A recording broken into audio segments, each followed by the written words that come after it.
So I'm not sure where things broke up, but you had asked me what I thought my influence of my work has been. And, you know, in fact, yeah. I think, I don't know. First of all, I don't know. And second of all, I think, you know, it's been written about and it has that kind of influence, and people will come up to me years later and say such and such and so on when I saw you do this. But I think, honestly, and one of the reasons why I was drawn to performance in the first place is because the impact is when it's happening. I really do believe that. Yeah. Do you, as in terms of your own practice? Do you think the influence, the impact is right there? Present in my own work as well, and try to work with things that maybe aren't like you leave it in a space and come back later when people can do whatever. Is it behind so it catches up, or? I don't know. Where did this come from?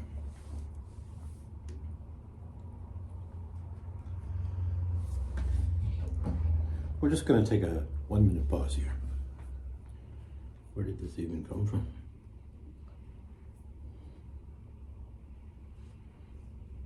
We are streaming live.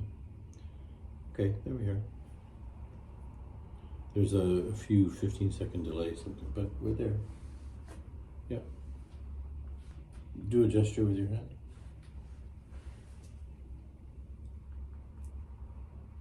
Yeah. Good.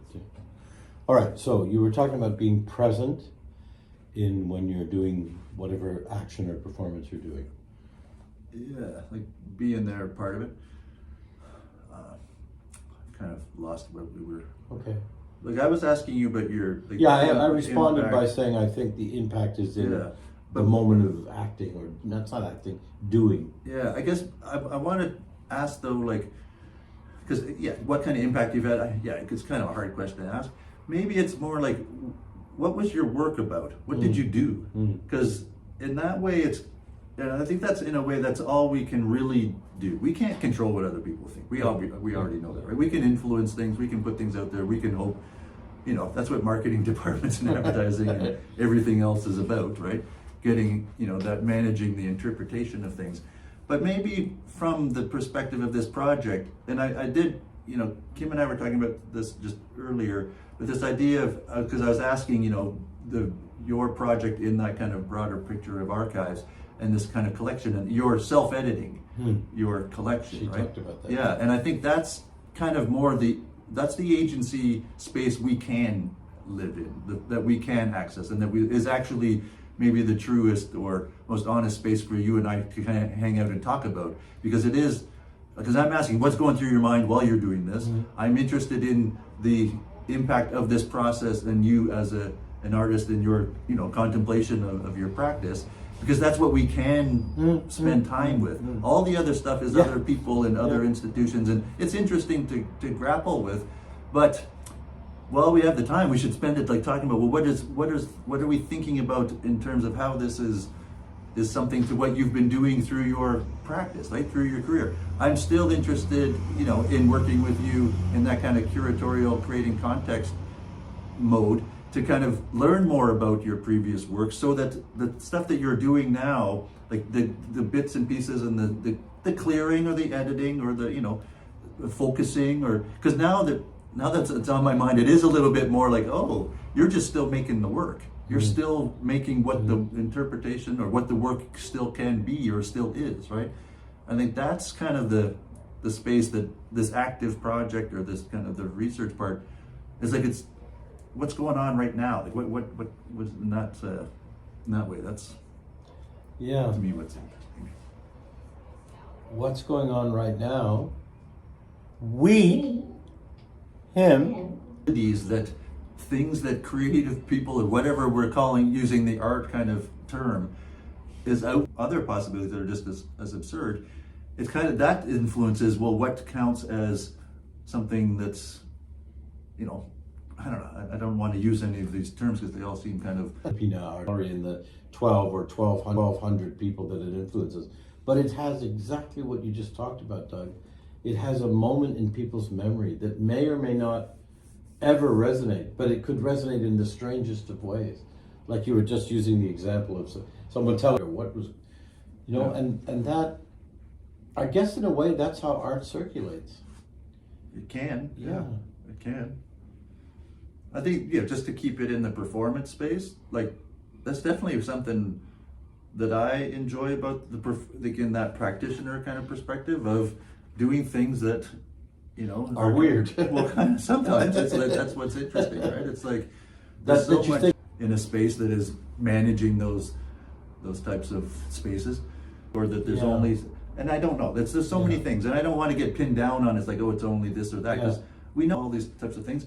But I also don't want to ignore that there's some for how they need to be to, achieve funding, or to achieve sales, or to achieve, and all of these other things. They're kind of like talking about the big institutional notions of why this stuff, or what the world that we are in. So maybe that's what I'm coming back to, is like, we're talking about these arts institutes, but when you say legacy and ego, they're just these large institutions that we've been socialized within and enculturated to. You may or may not want to be remembered, or how you will, but we're certainly teasing out possibilities. Yes. Right? We're certainly kind of exercising ways that it could happen. That's exactly the point of what we're trying to do. That's right, it's dead on. And actually what that takes me to is another conversation we have a lot of times, which is not so much the definition, because definitions are exactly what you're trying to avoid, but the sensibility, or the purpose, or the ethos, or the aura, the activity, all of these words of the Artist Run Center. Because if the Artist Run Center is anything, it's a place where that can get looked at. It's a place that questions rather than cements, to use your word. Yeah, or declares kind of thing. Or puts on display. Like, and therefore how many people come up and what people talk, that's not even so important, just as long as some of that activity is happening. There's not enough of that activity in the society we live in. There is too much cemented. And actually, the irony of the times we're living in, there's so much stuff cemented. This is the way it is. This is the way it's been. And yet, the pace of change has never been faster, ever. It's accelerating every day. Yeah. I was listening to, on the way down, listening to a guy talking about AI, and he was specifically talking about how it's changing so quickly that we can't even keep up with the pace of the change. It's changing radically every day, kind of thing. It was in reference to cars, and like, I didn't even know some of the things that new cars can record, and not can, do record every essence of what somebody's doing, where they drive, how long they drive. They can tell you what songs you listen to. All of that stuff's being stored. Anyway, that's a sidebar thing, but just enough to say that, well, we're looking at a demonstration for the rights of Palestinian people here. Every Saturday these folks are out. Every Saturday. Amazing. And they stay with it, and they come out every Saturday because they understand that whatever pressure they're creating, and it's debatable how much that is, it can only have an impact if it continues and continues and continues. I really admire people that do it every week. All I was trying to say is that there's so much stuff that is happening so quickly that is changing the cement, and where's the place? I mean, I guess that's the purpose of universities and of education, to ask the questions, to ask the epistemological questions. And the other place where that happens is in the art room. You're conjuring all these institutions. It's like, I'm not conjuring them. You just brought up the university now. It's like, okay. Well, but the university is where all these artists go to get trained these days. Some of them, yeah. No, true. most of them. Talk to the folks all around you. They've all been to universities. Yeah. But again, bringing it back, would it be unfortunate for your archive to not be collected by a university archive? Well, that's a good question. Would it be unfortunate? Like, what if they're like, no? I'm No, being provocative. No, I know you're being provocative. I'm okay. But I'm kind of like, just to kind of throw it in there. There was a university that was interested in at one point, but it was a very, I don't know, like they were interested in a very specific thing that I did.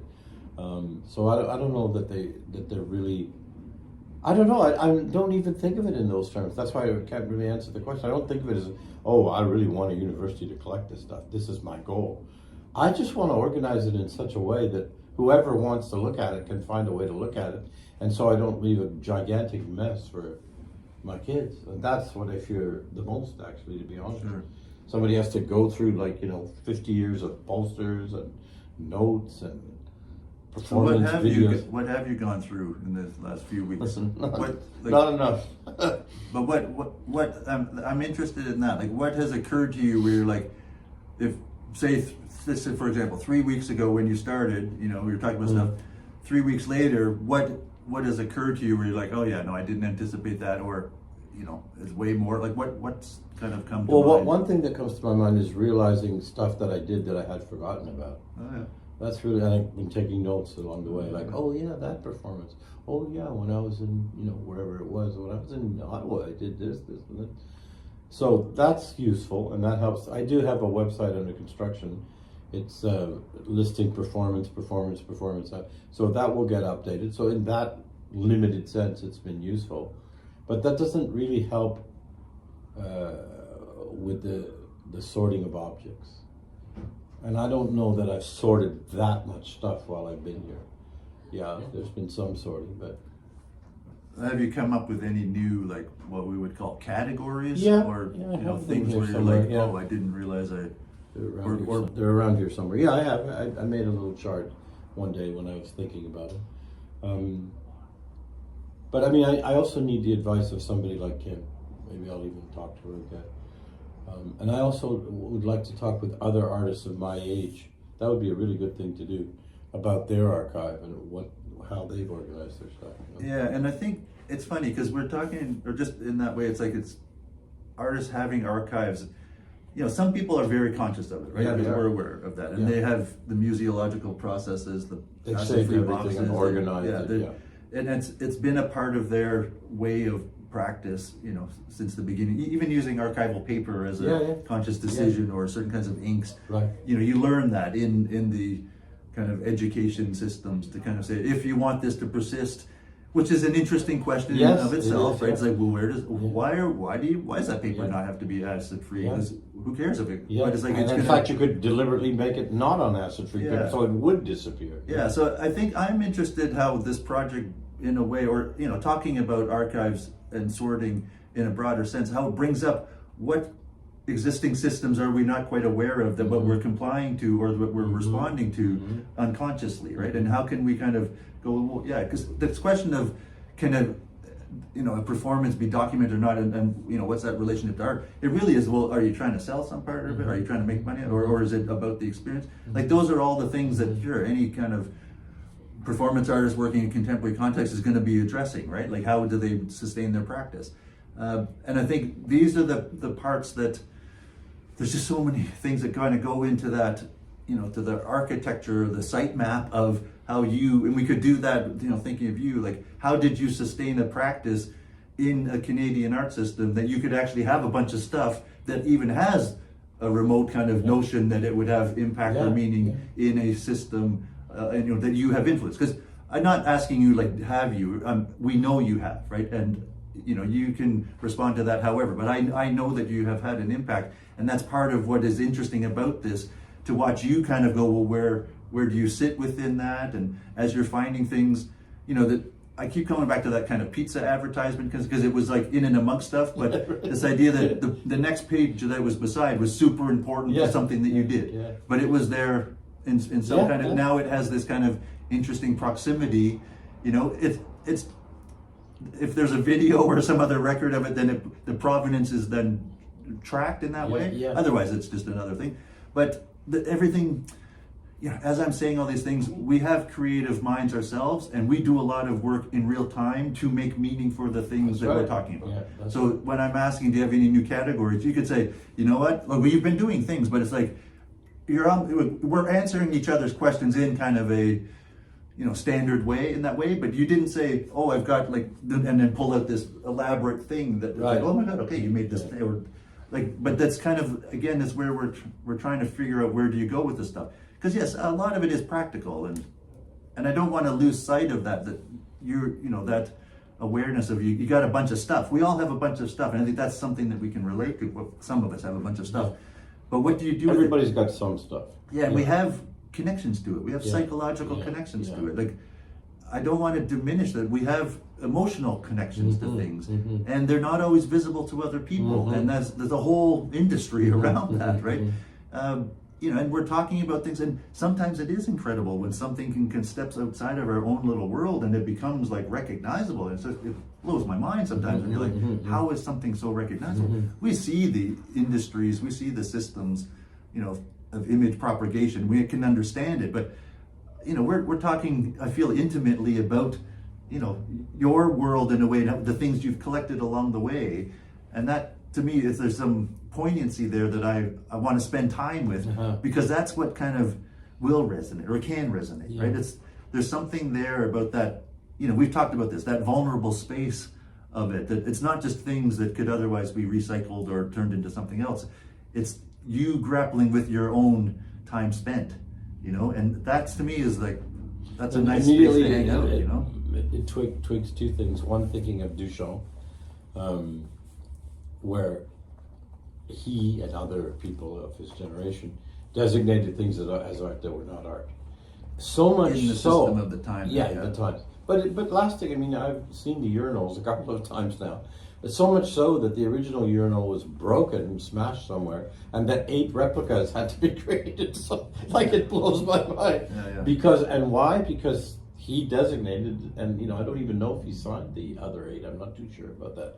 But anyway, that's really like commodification that I think of is what's her first name? Abramovich. What's her first? Marina Abramovich. The Artist's Presence piece, where there is no object, there is nothing. Well, there's a film or a video that was made of it, but there's no physical material. There's no materiality to the event, and yet it's profound as an artistic practice. I don't know. You've seen the film, I presume, or excerpts of it. I think so. She sits at a table. I know the Yeah, work, yeah. So it did happen in a major art museum. Oh, so absolutely. it's It kind happened of in hard to say Whitney there or wasn't in- some objectness to it. well, I would say You there know, was. it was an event. Yeah, it was an It's event. a It was temporal contextual. object. It was, I'd say, a temporal object. Yeah, in that but way. there was no. The performance did not include. Pass me my water bottle. They did not include touching or seeing anything. It was merely the presence of the artist. Yes, it happened in art context. Yeah, of course it did. Wasn't she just a time-limited object in that space? Oh that boy! people sat and Oh stared at boy! her? A woman's an object? You're going to get yourself in trouble. Sure, you could pin me on that, of course, because I did I'm say those teasing words, you. but I'm teasing you. not so much that. But in that context, it was just like a live painting. You know, Yeah, if we're talking about exactly. if Her we're body trying became to, the piece. if we're trying to kind of explore if object is an important part of what makes a work, you know, that there was like a stillness to people were watching all over it, like you would watch a painting. It just happened to be a Harry Potter live painting kind of thing. Yeah, and I didn't mean to bring up either of these artists to necessarily talk about them, but just this idea of what it twigs when we talk about performance in that way. That's all. That's all. But no, saying Duchamp and Abramovich in the context of your own work. Oh no, sure, that seems fair. Yeah, okay, yeah.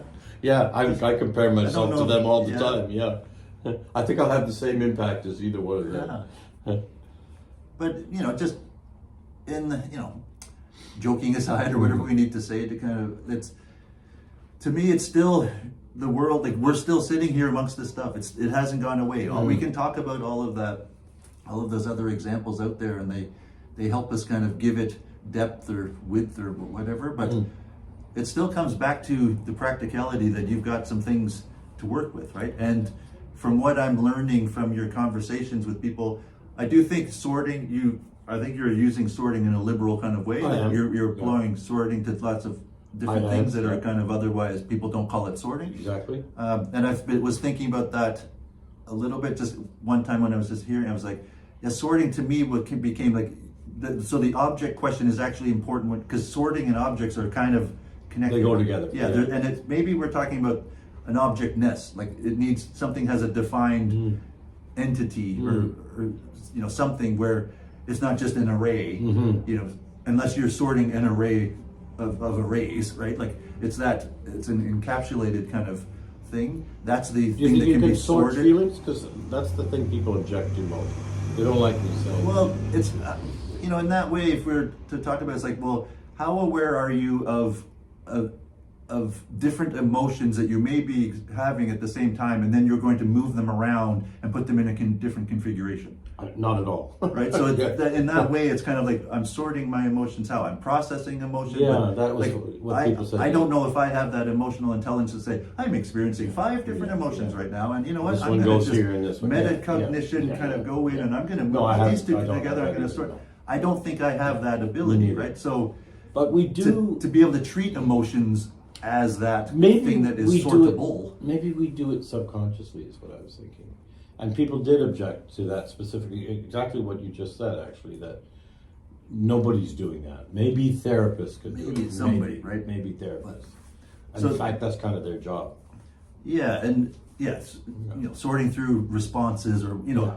again, but I'm not. I don't want to take away from what sorting is, but I'm finding it at this stage. It doesn't hurt to kind of say sorting, like Yeah. sorting can be everything, but does it need to be everything, Yeah. right? Yeah. And I think yeah, but I would rather it be your stuff, right? Like we're gonna always ground it in your stuff at the moment, but it's. I drifted there. I looked in a different box. Well, I had asked you about emotions, and I agree with you. But yeah, it's kind of giving like coming back to how sorting can function, because it's, you know, that sometimes something does need to be opened up and to have other possibilities. Sometimes it can be the consistent thing Yeah. that doesn't have to be Yeah, everything, right? yeah. And I think this is maybe where we can go, you know, in different ways, but It's how you put the lens. yeah, and pulling back to see all kinds of things. So we're talking about sorting. It gets the interest, and yeah, just to say, in a timeline of process, having doing this now for the last 3 weeks, it has brought up stuff, right? Mm-hmm. It is getting the ideas out there. It is getting a discussion kind of happening outside of your and my own kind of conversations. So it's like letting it come back to now on the ground of like, okay, now actually sorting things, right? And a bit more of that visual side of things, right? To kind of say we can talk and talk and talk and talk, and it can be about all kinds of things, and it can drift around. But in reality, you are still talking about a bunch of boxes, right? And I kind of like going back to the boxes next now, and you know, almost like an inventory of going, well, what are you talking about? Because is it everything that are you fill in your car every day with stuff and kind of go, oh, I've got another box to sort, No. right? So there's some natural parameters that present themselves. And I think in some ways it's now respecting, okay, what do you have? And spending a bit of time with the things, right? Because to me, that's you know, we've talked about that a lot in the It's past, really right? interesting you're talking about this, because one of the things that's come up during this process, and I'm not suggesting at all that it would be appropriate to do it in open space, it's just a moment of imagination and thinking through this, that it would be great to have, similarly to what I had imagined in the very, very, very beginning of this, that there's a desk where I sort, every single thing I own is over here, and then there's a white wall gallery here, and it comes across and it gets installed, and it comes across, and so you're slowly building an installation / exhibition, and people are watching you do this process. And it's literally everything I own. So like the bed sheets are there, Right. as well as the artwork is there, as well as somebody's review of the artwork, as well as you know, the poster that, you know, it's all there. And I came to the conclusion, as you know, and why it became more elaborate, that that's way too boring. And yet, from an audience point of view, and yet this is the impulse. That's what I'd really like to do. And maybe, you know what, I'm going to do it without an audience. Maybe I'm going to rent a space and just do it. Or find somebody who wants to do it as a, you know, maybe open space or something. But I don't know, like it still seems that there's, and this is an issue that comes up in performance all the time, is the action, the thing that you're doing, which generally follows an impulse, either it's an impulse in the moment or one pre-discussed, pre-thought of. Does it have to consider the audience, or can you just, I mean, there's a lot of performance, I hate the term performance art, but what has historically been called performance art, that is People like, understand what we're yeah, kind of talking about. yeah. Sure. that is, you have to wonder, like, did you really need an artist to do this piece? Sorry, it's not an artist, an audience to do this piece. Did I need No, or not did you, not Doug. Does performance art need an audience? yeah? Well, does any artistic practice need an audience? Is it? Speaking of Marina Abramovich, she says that an artwork is not finished until the audience sees it. They complete the piece. You know, I'll just kind of take this question kind of and filter it through my own Okay. research practices, and you know, I've explored ideas of an audience of non-material entities, you know, as a way to kind of explore what does that mean. I've also done work, you know, exploring what a relationship with my belly brain, Yeah, like the neurons in my gut, and all of those kinds Did people observe some of that? Or you well, in different ways. I've done you did videos projects or you know actions or something that kind of gives an entry into the idea of it. But in my own way, it's institutional. Like even what you just kind of said, you have this impulse to kind of sort all your stuff, but it's going into a gallery, right? Yeah.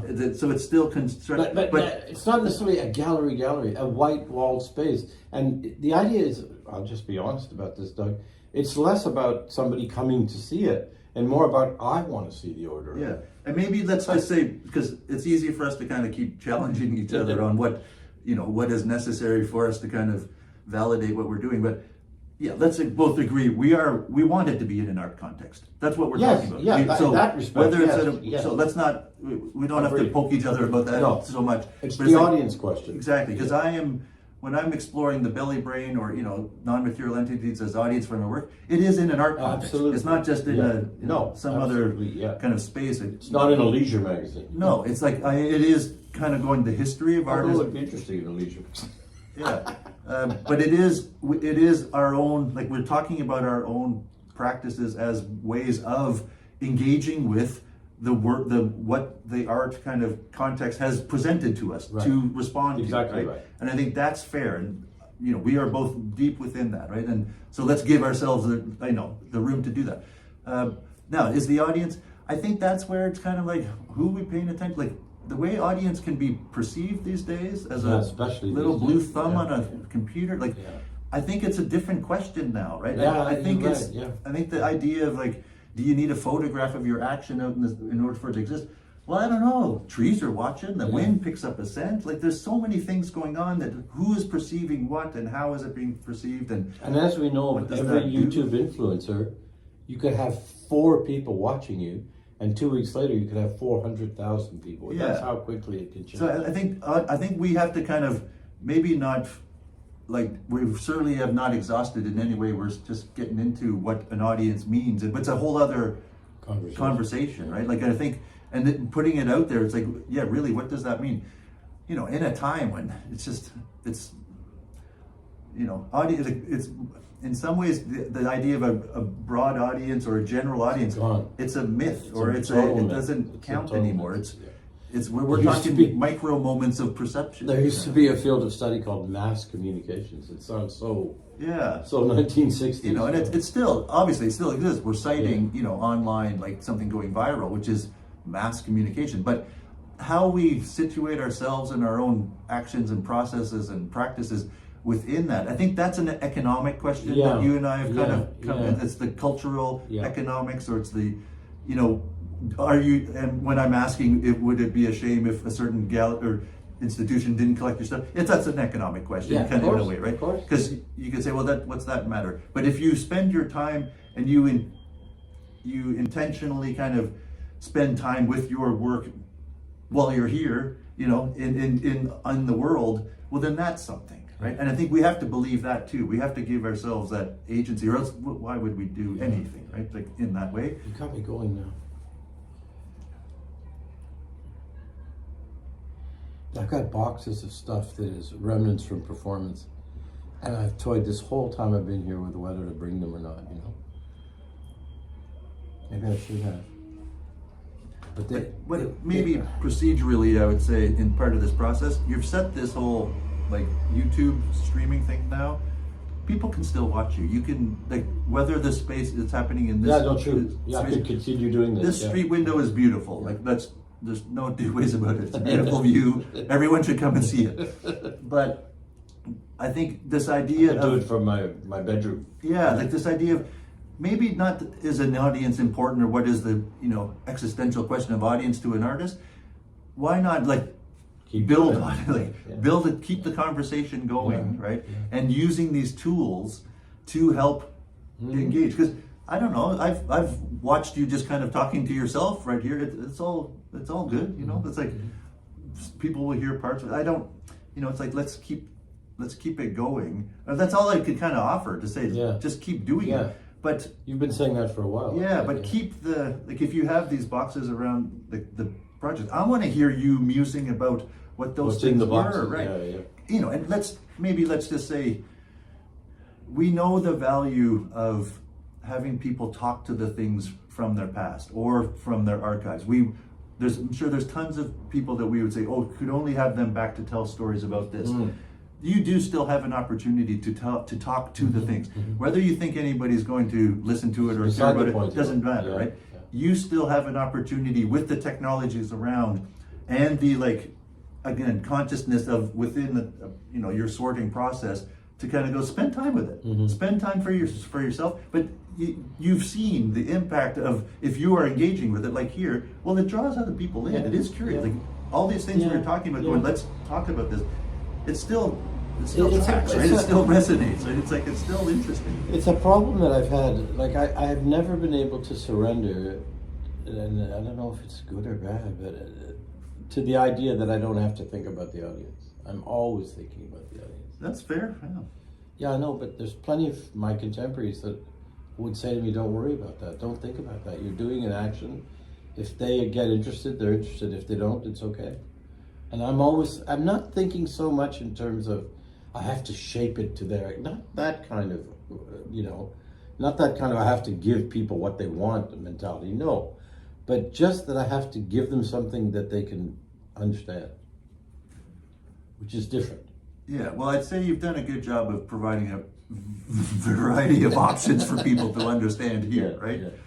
Like, definitely there's some things where it's, you know, you've put up you're little by little it's become something, But there's also a bunch of stuff that, you know, whether people understand it. The jars, or those jars were part of the installation, then I decided that they were not part of the installation.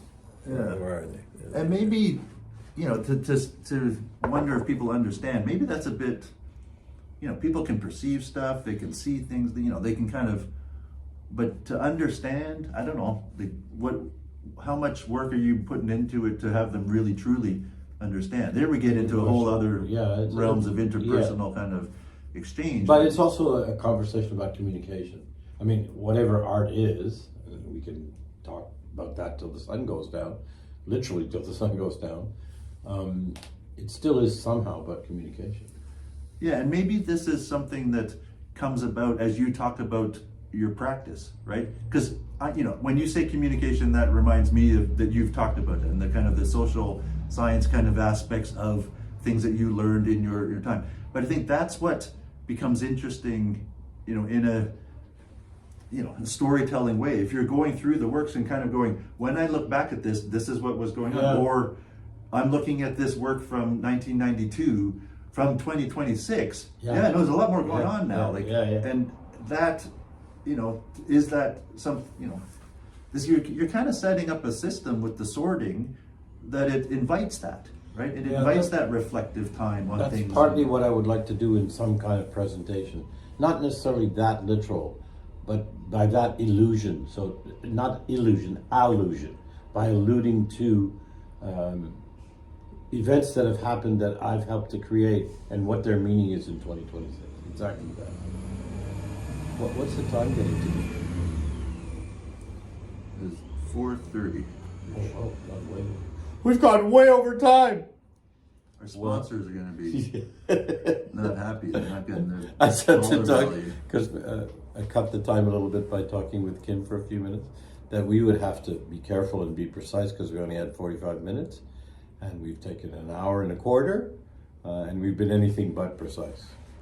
So we're going to end now, because if anybody's got the patience to look through all of what we just did, that you're probably thinking, when is this going to end? Say goodbye, Doug. Goodbye, Doug. Thank you. Thank you. Now I have to remember how to end this. Or we could do a little bit of this too. This is pretty interesting. You get 15-second delays.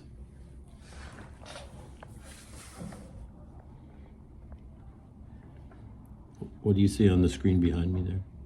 No, this one. Is it showing the... Yeah. Yep. It just kicked out. It just kicked out. Well, maybe that means it wasn't meant to happen, so we'll just end.